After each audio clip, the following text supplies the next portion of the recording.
Hello 12th class, this is your chapter number 6, certain economic reforms since 1991, or you can say new economic policy. Now in the previous video we have just understood that why we needed certain reforms. What was the situation of the Indian economy that we had to rethink and reform certain things. We have nicely understood. Now if we talk about the reforms, there are three major elements of the reforms, or you can say major three elements of new economic policy. What are those?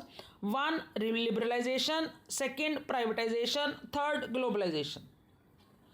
Liberalisation का मतलब है कि economy को freedom of the producing units from direct और physical control imposed by government. Government जो control करती है कि जो यूनिट्स हमने प्रोड्यूस करने हैं उसका डायरेक्ट और फिजिकल कंट्रोल हटा दिया गया, लिबरल कर दिया गया. I repeat, liberalisation of the economy का क्या मतलब था? Freedom of producing units from direct और physical control imposed by government. These words are to be noted. Direct और physical control imposed by the government. Okay, पहले क्या होता था? 1991 से पहले government had imposed many types of controls. Private entrepreneurs के लिए बहुत सारे चेक्स होते थे गवर्नमेंट की तरफ से, जैसे इंडस्ट्रियल लाइसेंसिंग हो गई, प्राइस कंट्रोल सिस्टम हो गया, फाइनेंशियल कंट्रोल हो गया, इंपोर्ट लाइसेंस हो गया, फॉरेन एक्सचेंज कंट्रोल हो गया, रिस्ट्रिक्शंस ऑन इन्वेस्टमेंट हो गया. ये सारी रिस्ट्रिक्शंस थी. अब इन सब में द गवर्नमेंट बिकेम लिबरल और रिलैक्सेशन दे दिया गया. Then it was experience by the government that many shortcomings भी इसमें इमर्ज हुई थी इकोनॉमी में बिकॉज ऑफ दीज कंट्रोल्स. तो वो शॉर्ट कमिंग्स जो थी वो इंडस्ट्री को पुल बैक कर रही थी. ठीक है, these controls had given rise to corruption also. और करप्शन आने से, माल प्रैक्टिसेस होने से, अनड्यू डिले होने से, इनएफिशिएंसी होने से ये जो हमारी पब्लिक सेक्टर अंडरटेकिंग्स थी उनका रिजल्ट निल होता जा रहा था. ठीक है, so that is why we needed liberalisation. Meaning is जो डायरेक्ट और physical control imposed by government था उसमें फ्रीडम देना, that is known as liberalisation. If we talk about privatisation, privatisation क्या होता है? ये एक ऐसा प्रोसेस है जिसमें प्राइवेट सेक्टर को ज़्यादा इम्पोर्टेंस दिया जाता है, वो ज़्यादा ऑपरेशनल बना दिया जाता है. Look here, privatization is a process of involving the private sector in the ownership and operation of state owned enterprise. जो public sector enterprise है उसमें private लोगों को ज़्यादा ऑपरेशनल कर देना. अब इसमें क्या क्या गवर्नमेंट ने करती हैं, क्या क्या इसमें इंक्लूड था? Gradual withdrawal of government ownership. धीरे धीरे गवर्नमेंट जो थी वो विड्रॉ कर रही थी और पब्लिक सेक्टर एंटरप्राइज की जगह पे प्राइवेट सेक्टर को इंपॉर्टेंस दिया जा रहा था. Privatisation, more and more private sector के एंटरप्राइजेस को इन्वॉल्व करना इज प्राइवेटाइजेशन.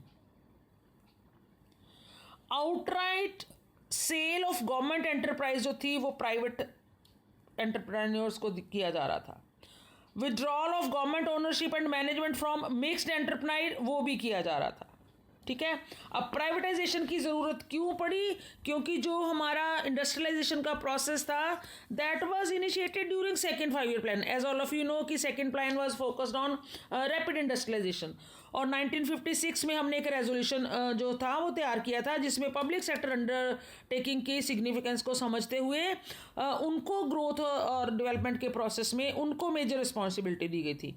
पर ड्यू टू सर्टन रीजंस जो हमने अभी डिस्कस किए, ये जो पब्लिक सेक्टर एंटरप्रेन्योर्स था that turn into A, you can say, social dead weight. एक सोशल लाइबिलिटी बन गया ये. इसमें इनएफिशिएंसी, करप्शन, लीकेज, ये चीज़ें आ गई. और अकॉर्डिंगली 1991 में गवर्नमेंट ये डिसाइड करती है कि the phase out public entrepreneurs by selling its equity to the private entrepreneurs. Look here he says, Accordingly, in 1991, the government decided to phase out public enterprises by selling its equity. किसको? To the private entrepreneurs. So privatization was replaced the public ownership. Public ownership की जगह किसने ले ली? Privatisation ने. ठीक है. Efficiency बढ़ गई, ग्रोथ बढ़ गई, करप्शन हट गई, राउंड द क्लॉक डेवलपमेंट जो थी उसने आपकी जीडीपी ग्रोथ को एनहांस किया, बूस्ट किया. सो इसलिए प्राइवेटाइजेशन की ज़रूरत थी. And if we talk about globalisation, globalisation का क्या मतलब है? As all of you know, जो इकोनॉमी है अपने कंट्री की या एक कंट्री की, उसको दुनिया की सारी इकोनॉमी के साथ इंटीग्रेट करना. Integration of one economy with rest of the economies of the world. This is known as globalization. Let me read it for you. Globalization may be defined as a process associated with increasing openness, growing economic interdependence, and deepening the economic integration. World economy में economic integration को बढ़ाना, interdependence को बढ़ाना, openness को बढ़ाना, ये सारी चीज़ें ड्यू टू ग्लोबलाइजेशन ही हो सकती है. ठीक है. और ये वाला इकोनॉमिक जो रिफॉर्म हमने किया ग्लोबलाइजेशन का, इसके पीछे क्या एम था? Integrating the Indian economy with the global economy. कि इंडिया की इकोनॉमी का इंटेग्रेशन पूरी दुनिया, वर्ल्ड में जितनी भी इकोनॉमीज़ हैं उनके साथ हो. और इसका रिजल्ट क्या हुआ? ये क्या होगा? There will be unrestricted flow of goods and services, unrestricted flow of technology and expertise. Expert जो थे हैं और टेक्नोलॉजी जो है, गुड्स और सर्विसेज जो हैं, इंटरनेशनल मार्केट्स इकोनॉमी का जो कंपटीशन है वो इंडिया को रेस्ट ऑफ द वर्ल्ड के साथ इंटेग्रेट करते हुए आगे की तरफ लेके जाएगा. So this was your policy of liberalization, privatization and globalization, and why we adopted it. This also we discussed in this video. So next in the next video. Thank you.